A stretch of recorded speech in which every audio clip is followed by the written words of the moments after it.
Bismillahirrahmanirrahim. Assalamualaikum warahmatullahi wabarakatuh.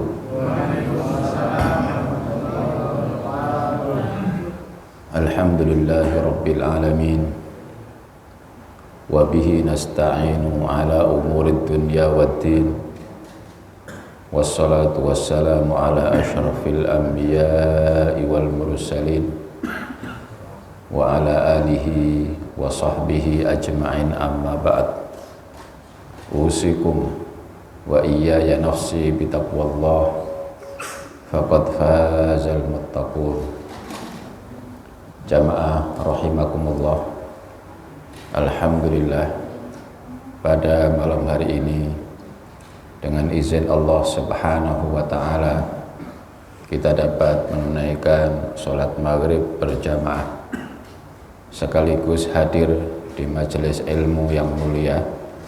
Semoga rangkaian ibadah kita diterima oleh Allah Subhanahu wa ta'ala. Salawat dan salam senantiasa kita sampaikan kepada Rasulullah sallallahu alaihi wasallam, uswah hasanah kita, suri tauladan kita dalam segala aspek kehidupan. Pada kesempatan malam hari ini kita akan membahas tentang ciri-ciri golongan yang selamat. Keselamatan adalah menjadi tujuan kita. Bahkan tujuan orang yang beriman itu tidak hanya keselamatan dan kebahagiaan di dunia, tetapi keselamatan dan kebahagiaan yang kekal abadi di akhirat.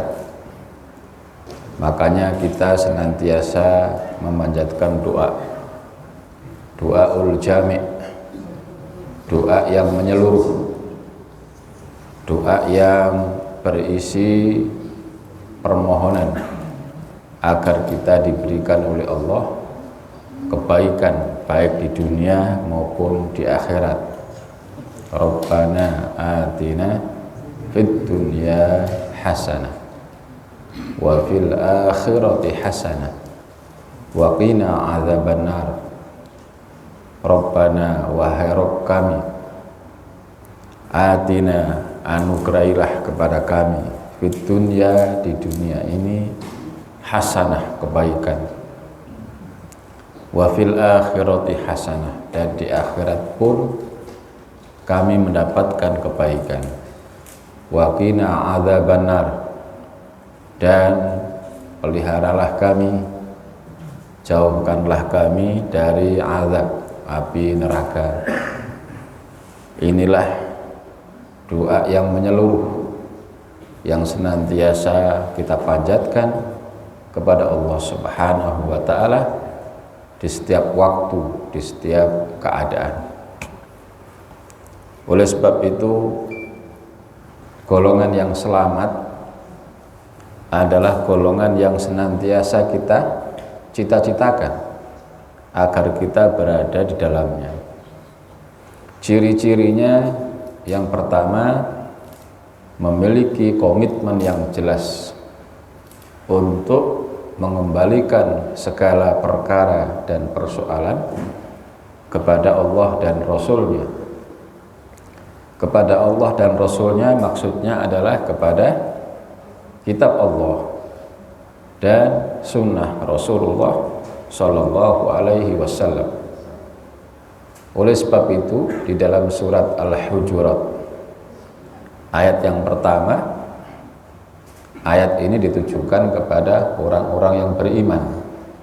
Ya ayyuhalladzina amanu la tuqaddimu baina yadayillahi wa rasulihi wattaqullaha innallaha sami'un alim.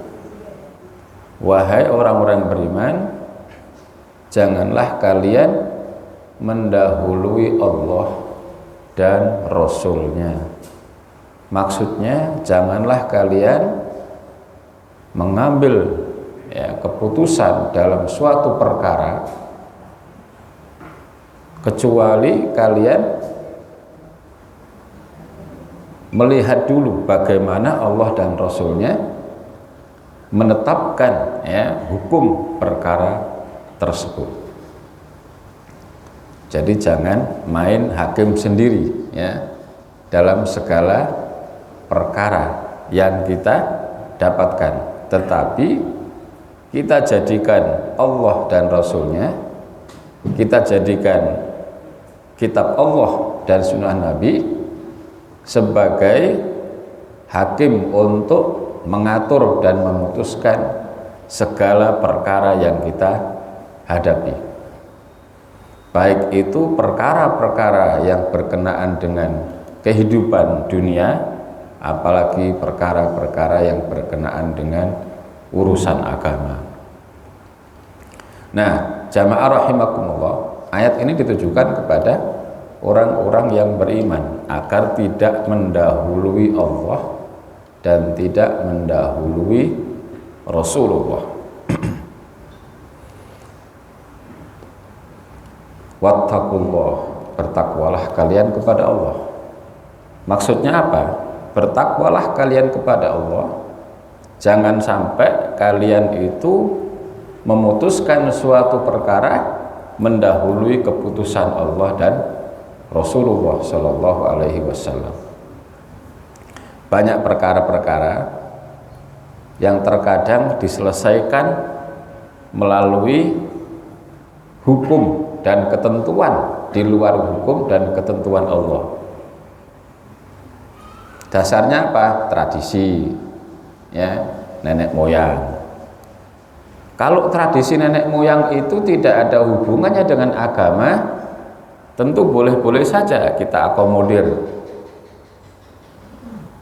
Contoh Pak, ya, tradisi mudik di hari Lebaran, itu kan tradisi Pak ya. Tapi kan tidak ada persoalan, ya, gitu. Ya, selama memungkinkan untuk mudik, ya, artinya tidak memaksakan diri, ya, fasilitas untuk mudik juga mudah, nggak mempersulit diri kita, ya, hukumnya jawas, hukumnya boleh-boleh aja. Nah, itu tradisi, dan tradisi seperti ini di tempat kita mungkin termasuk tradisi yang paling apa ya, paling populer ya, gitu ya. Mungkin di seluruh dunia, karena memang mayoritas penduduk Indonesia Muslim, dan tradisi mudik untuk bersilaturahmi itu merupakan tradisi yang sudah apa, turun temurun, gitu ya. Asal tidak dihubungkan dengan Idul Fitri. Wah, kalau Idul Fitri nggak mudik, Idul Fitrinya nggak afdol. Nah, kalau begitu Pak, itu sudah menyalahi ketentuan hukum. Tidak ada hubungannya antara mudik dengan Idul Fitri, gitu. Idul Fitri jelas ya, wal fitru yaumun tuftirun. Idul Fitri adalah hari di mana kalian berbuka. Udah selesai. Ya, mudik atau enggak ada hubungannya.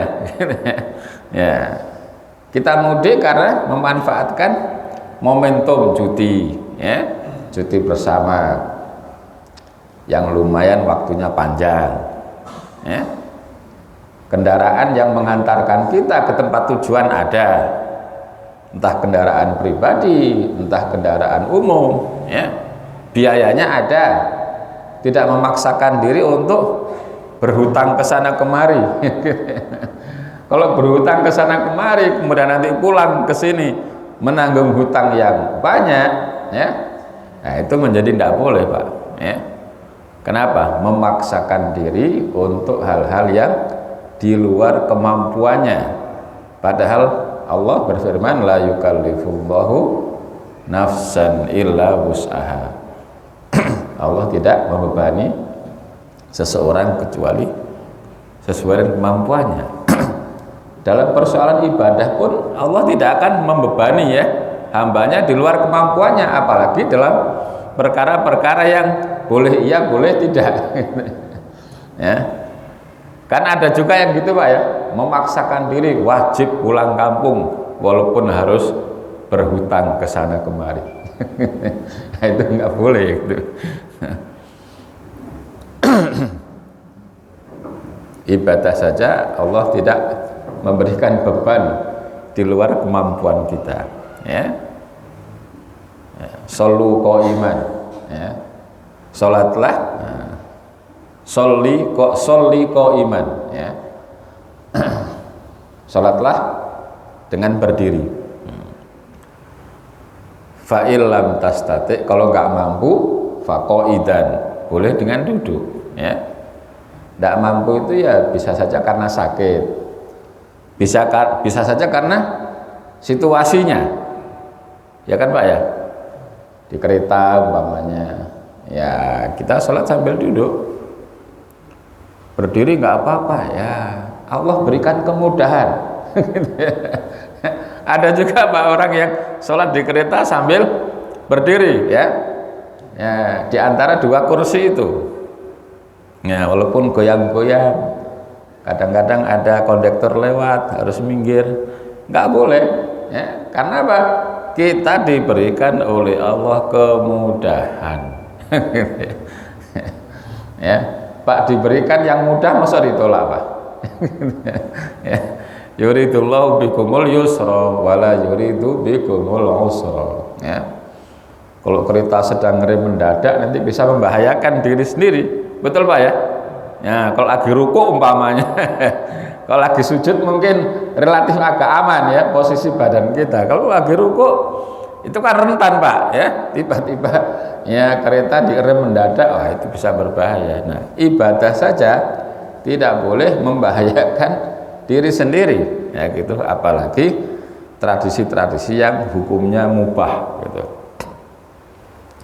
Tapi kalau ada tradisi yang ada hubungannya dengan agama dan itu bertentangan, ya tentu harus ya dikembalikan kepada Allah dan Rasulnya, gitu. Kalau ada tradisi ya yang turun temurun itu sudah dilakukan, tetapi bertentangan, ya dikembalikan kepada Allah dan Rasulnya, ya.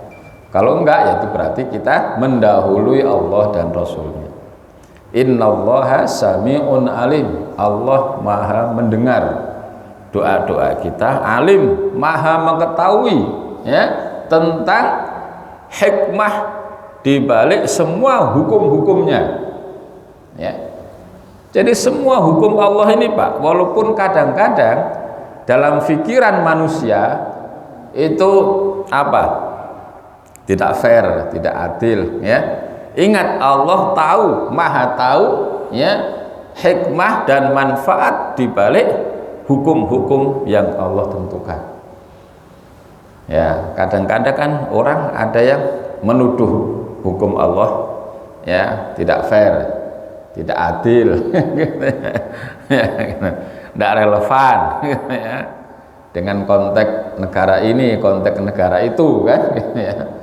Padahal Islam itu kan rahmatan lil alamin, untuk seluruh alam.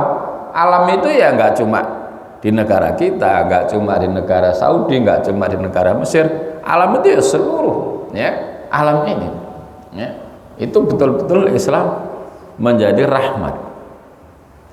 Nah, jamaah rahimakumullah, makanya segala hukum Allah itu yang penting diyakini dulu. Bisa dilaksanakan atau tidak, tentu masing-masing memiliki kapasitas yang berbeda-beda. Betul kan Pak ya? Ya, ibadah haji diyakini bahwa itu adalah rukun Islam. Bisa menunaikan apa enggak? Ya tergantung kondisi dan kemampuan masing-masing orang. Kalau dia istitoah, punya kemampuan, ya ada kewajiban. Ya, walillahi 'alan nasi hajjul baiti man istata'a ilaihi sabila. Dan karena Allah lah, ya, hendaknya haji itu ditunaikan bagi siapa yang mampu untuk mengadakan perjalanan ke sana, ke tanah suci. Sekarang kan naik Pak ya, ONH Pak ya. Ya, tapi belum ada keputusan ya. Ya masih dibahas di DPR gitu. Ya. ONH apa OHN Pak?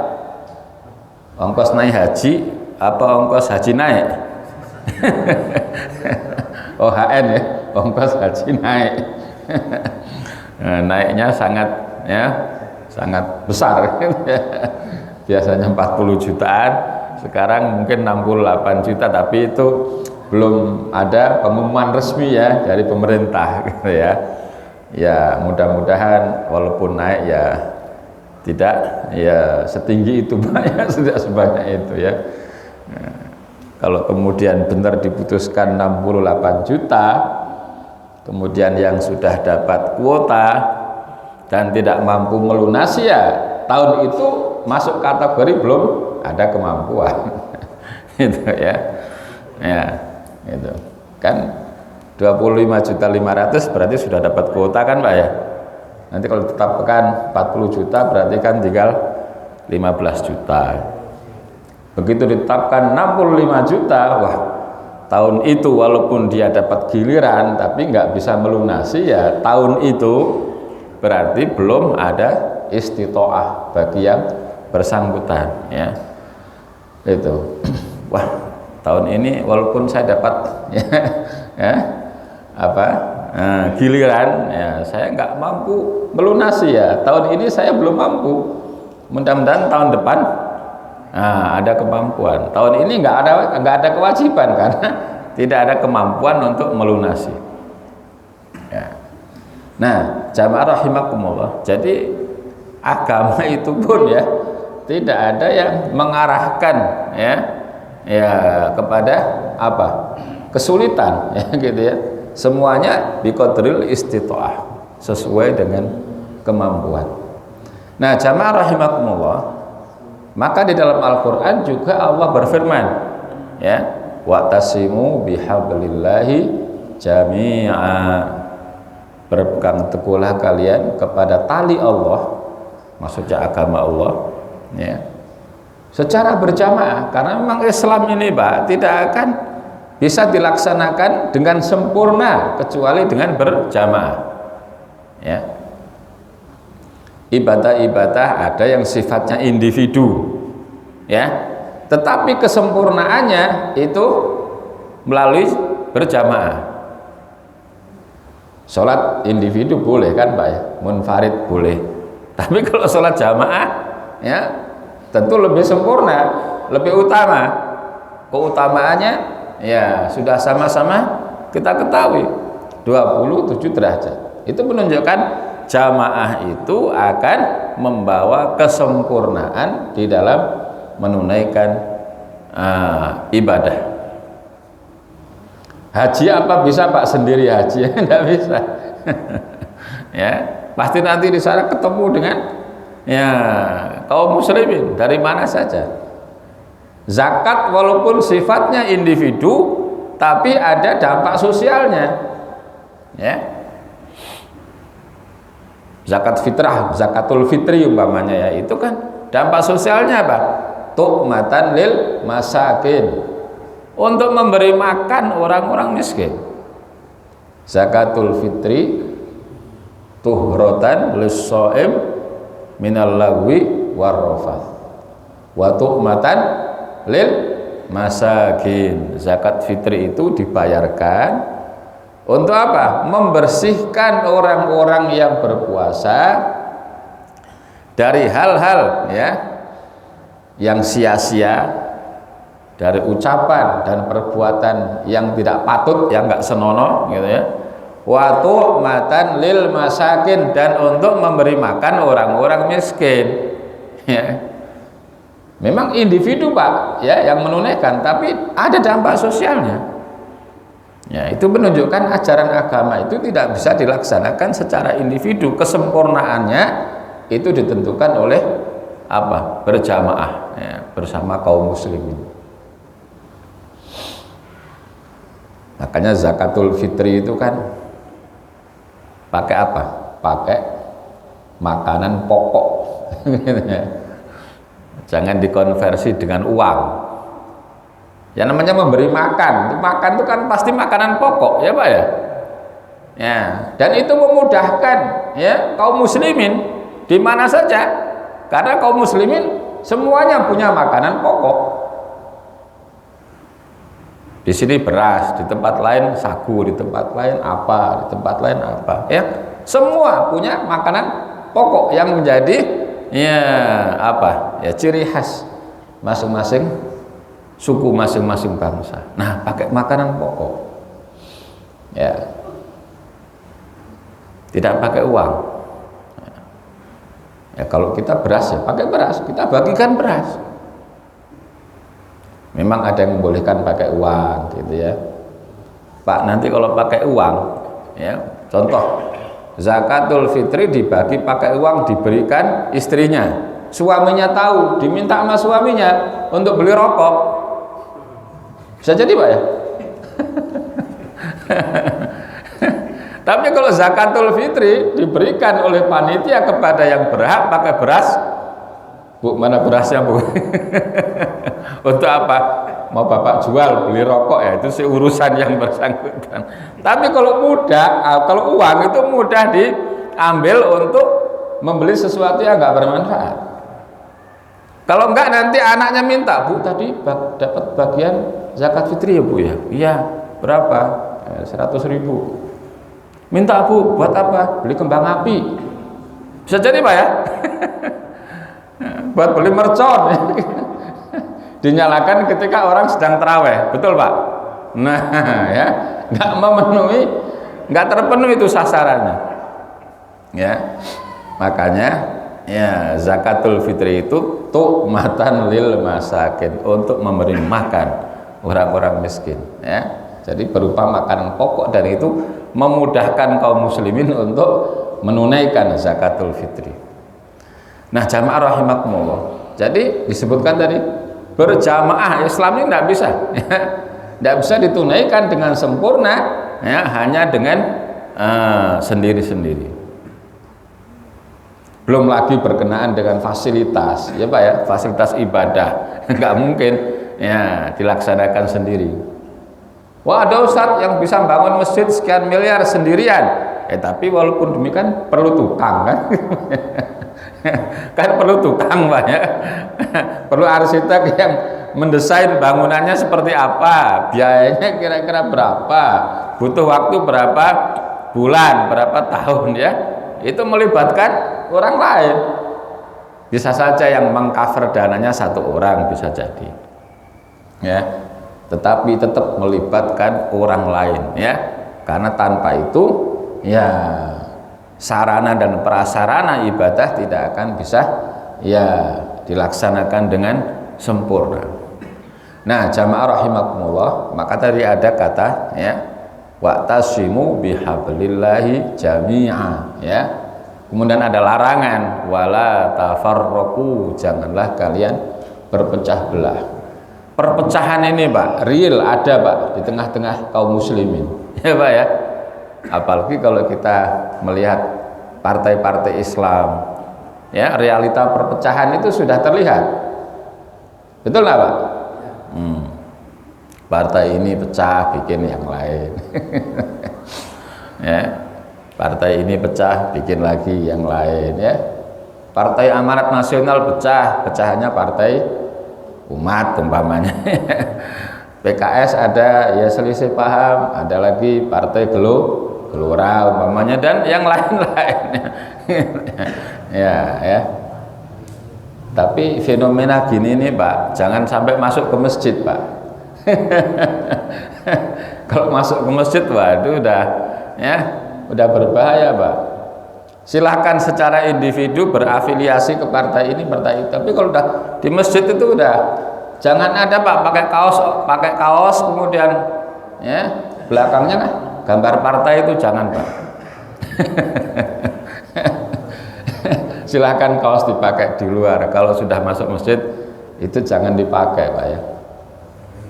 Nanti yang satu, kalau sekarang belum Pak ya, nanti awal 2024 itu pasti udah banyak kaos, betul Pak? Bahkan satu orang bisa dapat ya, beberapa potong kaos bisa jadi. Pak mau Pak kaos PKS, oke. Mau Pak Gelora, mau. Dikasih. Mau Pak kaos PAN, mau Pak kaos umat, mau. Dapat 5, terus dipakai subuh 1, zuhur ganti lagi ya. Wah. Kalau itu Bapak pakai kerja ya silakan ya gitu ya, asal jangan dipakai ke masjid Pak. Apa? Ganggu orang nanti. Ganggu jamaah di belakangnya. Jangan dipakai ke masjid. Silakan dipakai ya di luar masjid ya. Nanti ada kan Pak ya kasus-kasus seperti itu ya, gitu ya. Ya, jamaah yang satu pakai kaos partai, ini jamaah yang pakai apa ya kaos partai yang lain ya. Pas sholatnya sama Pak, sholatnya sama, giliran di luar ya plotot-plotot. Padahal mestinya habis sholat itu justru apa semakin akrab gitu Pak ya. Ya bersahabat, ini habis sholat ya pelotot-pelototan. Kenapa? Oh karena sholatnya pakai kaos partai gitu. Ya makanya ada aturan ya, bendera-bendera partai nggak boleh ditaruh di tempat-tempat ibadah itu ya, sebetulnya ada baiknya Pak ya. Ada baik ya jamaah rahimakumullah. Jadi ada larangan wala tafarraqu, janganlah kalian berpecah belah ya. Nah perpecahan itu juga kadang-kadang masuk ya ke apa, ke kepengurusan masjid. Ada jadi, bisa jadi Pak ya, bisa jadi. Ya, ada mosi nggak percaya terhadap pengurus masjid yang sekarang, bikinlah apa namanya tandingan ya gitu ya. Jangan sampai Pak ya masuk masjid menjadi arena perebutan apa pengaruh gitu ya. Ini tidak etis Pak, tidak etis. Tapi itu ada juga Pak ya, ada terjadi seperti itu ya. Nggak cocok kemudian pada mundur satu ya, tinggal ketuanya aja sendiri. Ada juga yang gitu Pak ya.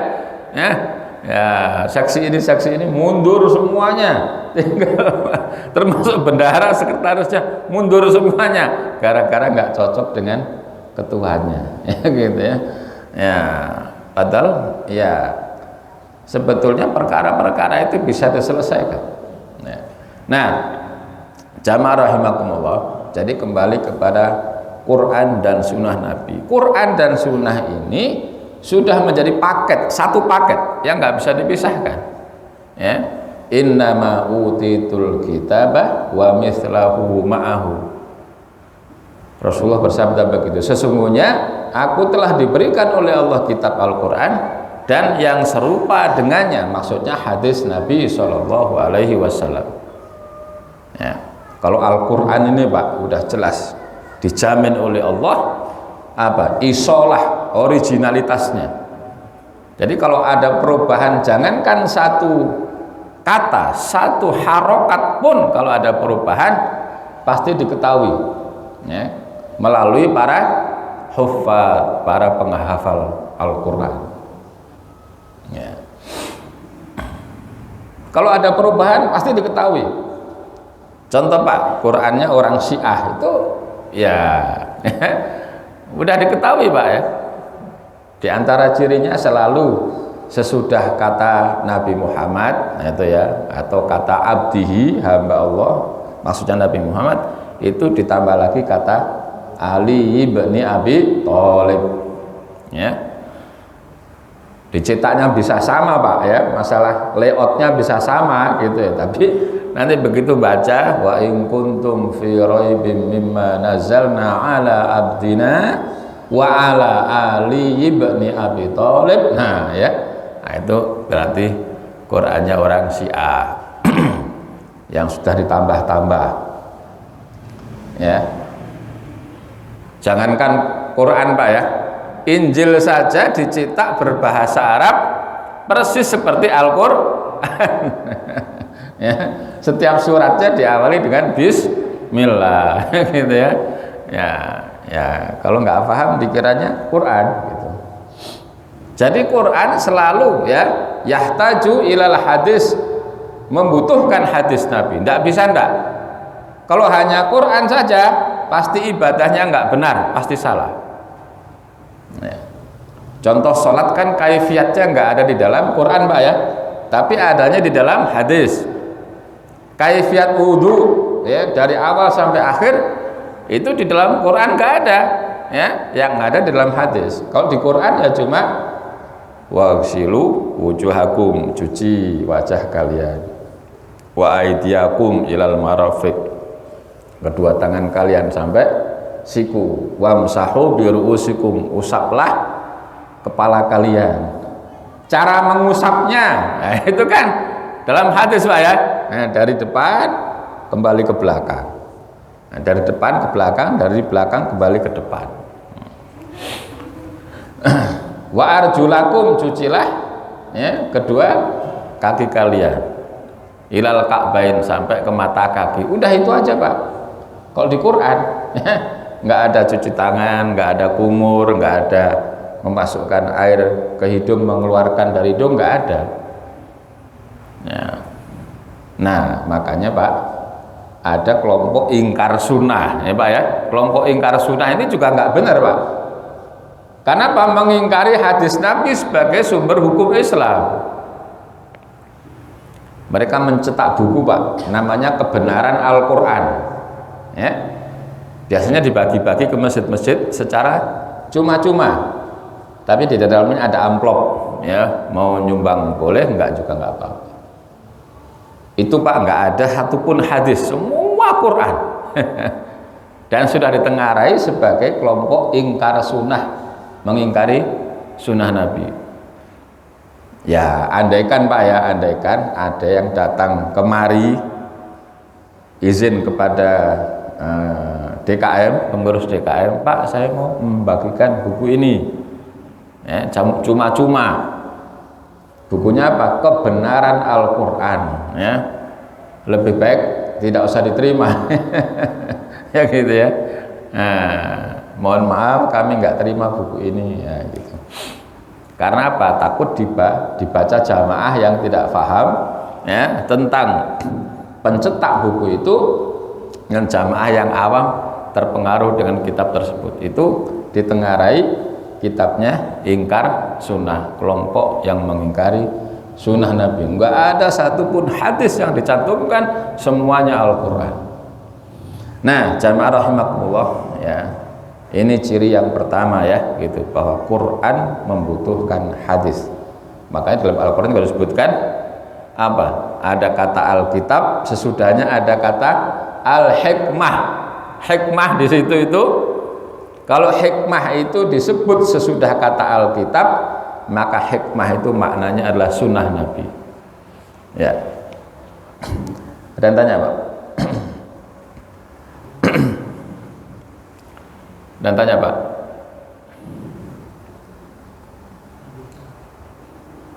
Silakan yang tanya. Ya.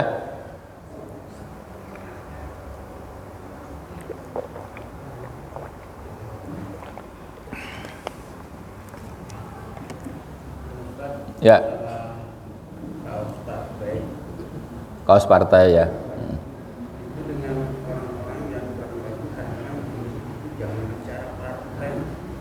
Di masjid.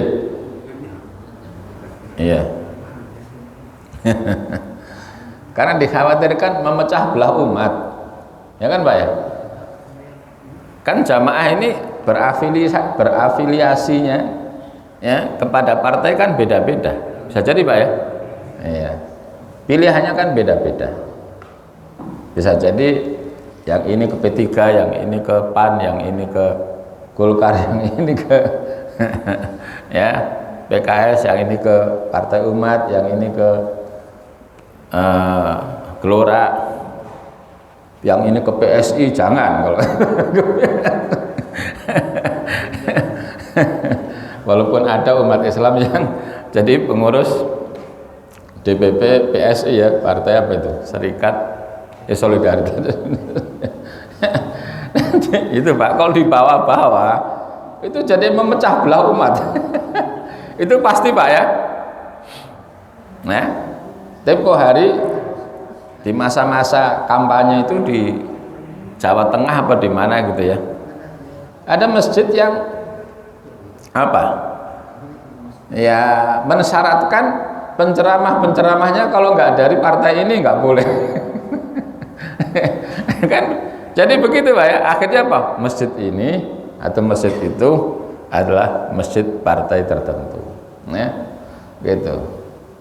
Nanti kalau dibiarkan Pak, bisa jadi ya jamaah yang ke situ dimintain kartu anggota. Ya, Anda ke sini mana kartu anggota partainya? Nggak punya kartu anggota, sana sholat Jumat di tempat lain. Jadi di situ Pak ya, kebijakan seperti itu dalam rangka apa ya, mencegah supaya tidak terjadi tafarruq ya, perpecahan ya di dalam ya tubuh umat Islam ya, gitu ya. Makanya sebaiknya tadi itu Pak ya, sebaiknya nanti kalau awal 2024 pasti sudah banyak dibagi kaos, silahkan pakai. Tapi jangan dipakai untuk sholat berjamaah gitu ya. Itu nanti ya efeknya pasti akan ya sedikit ya apa, mengurangi ya gitu, mengurangi keakraban di dalam ukhuwah Islamiyah.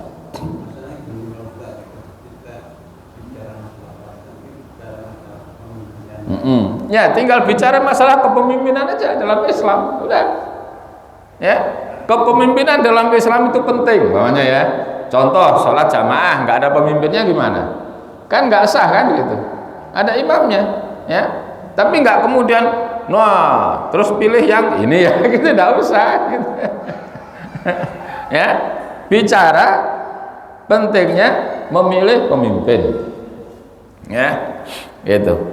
Di dalam Quran ada perintahnya, dalam hadis semuanya ada perintahnya. Ciri-ciri pemimpin dalam Islam ini ya, cuma itu aja ya. Tapi kemudian tidak perlu mengarahkan ya bahwa partai yang sesuai dengan apa yang saya jelaskan itu adalah partai A. Ya, sekedar itu saja ya. Kalau itu dilarang ya nggak bisa Pak ya. Semua agama punya ya apa karakteristik ya di dalam memilih pemimpin, semua agama. Coba kalau sekali-kali ngintip apa kebaktian di gereja pada masa pemilu, pasti juga ya ada tema yang berkenaan dengan pentingnya memilih pemimpin menurut agama mereka gitu. Cuma kan mereka nggak di ekspos melalui speaker ya Pak ya, biasanya ya, kecuali di katedral. Kalau masjid kan terbuka ya, ceramah begini ada sound systemnya, Jumatan ada sound systemnya. Tapi kalau itu dilarang nggak boleh, karena itu memang bagian penting dalam Islam. Kalau nggak ada kepemimpinan bagaimana mungkin Islam ini tegak? Kan nggak mungkin. Nah, tapi secara umum itu dijelaskan berdasarkan dalil-dalil tertentu ya, itu nggak ada masalah gitu. Kalau kemudian wah ini masjid dipakai untuk tempat kampanye, itu bukan kampanye, kecuali habis itu kemudian ingat ya yang nomor sekian. itu kampanye. Kalau tadi kan tataran ilmu aja kan Pak ya, tataran ilmu tadi dijelaskan perintah memilih pemimpin ada, ciri-ciri pemimpin yang mesti dipilih ini. Udah ya, itu kewajiban kita untuk menyampaikan ya. Apa itu kampanye? Bukan kampanye ya, tapi kalau sudah ya ojo lali ya, nanti nomor sekian yang gambarnya ini ya, itu baru kampanye ya. Jadi masalah-masalah ilmiah itu bisa Pak disampaikan di depan publik, di depan umum ya gitu. Karena apa? Masalah ilmiah itu dipertanggungjawabkan, dalilnya ada. Ya, gitu. Nah itu yang kalau itu ya kita nggak bisa terima Pak. Ya, nanti maunya awal-awal 2024 banyak ceramah isinya pentingnya umat Islam memilih pemimpin ya, dengan ciri ini udah ya, itu memberikan rambu-rambu pesan-pesan ya kepada umat Islam bahwa momentum memilih pemimpin itu momentum yang penting ya, jangan salah pilih ya. Ya, tapi tidak usah nunjukin partai nomor sekian nggak usah ya. Cukup Pak ya, udah adzan ya. Baik, kita akhiri dengan subhanaka Allahumma wa bihamdika asyhadu an la ilaha illa anta astaghfiruka wa atubu ilaik. Wassalamualaikum warahmatullahi wabarakatuh.